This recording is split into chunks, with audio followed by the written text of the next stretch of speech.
Last night, as you know, was the last GOP debate, number 12, before the polls open in Florida and Ohio. So how do the candidates do? Why don't we check the dials? That's why Postal Lee Carter's here. I partner with Maslansky and Partners, and she joins us right now. Well, welcome back. Brand new feeling to this debate, and really has a lot to do with Donald Trump. It was a totally different night. It was calm, and some people loved it, some people didn't. Dare I say civil? Let's watch. We're all in this together. We're going to come up with solutions. We're going to find the answers to things. And so far, I cannot believe how civil it's been up here. And what do we see? A B. A B. I mean, I think people were like waiting for the punchline here. They're like, wait, this is Donald Trump?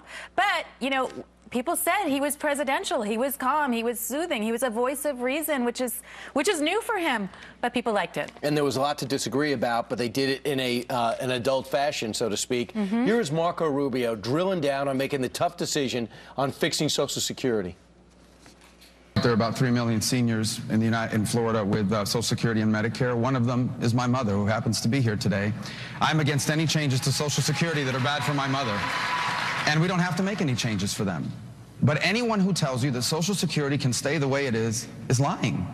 Any politician that goes around saying we don't have to do anything, all we have to do is raise a few taxes or just leave it the way it is, they're not being honest with you. Social Security will go bankrupt, and it will bankrupt country with it. So the folks gave this one an A. Rubio did a really, really good thing here. He did a story. He brought his mother into the conversation. It was realistic. It was what people wanted to hear. Rubio had a very, very good night last night. He came back to who he was, his authentic self. His character came through. Is it enough? Too little, too late? Probably too little, too late, but he did what he needed to do. If you're to believe the last poll, they're within 7 points. If you believe the Fox poll, he's 23 away. Yeah. Governor Kasich, who's been telling everybody how level-headed he's been, he talked about foreign policy, who our enemies are. You need to support your friends. You need to hold your enemies out here, and you need to negotiate tough deals.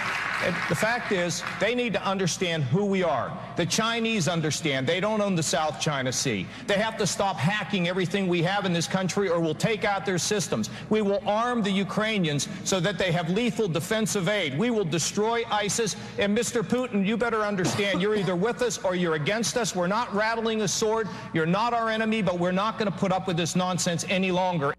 You give him an A, but also look at the blue line. And this was an absolute A. All the voters gave him an A, and that was what was so encouraging to me. That blue line is Democrats, and this happened several times last night. We saw the Democrats resonating almost as much as independents and Republicans several times. We saw a lot of unity last night. We saw some coming together on a lot of issues, and this was just one of them. And that was the content of Donald Trump's closing and opening statements about coming together. Yeah. Lee, thanks so much. Anytime.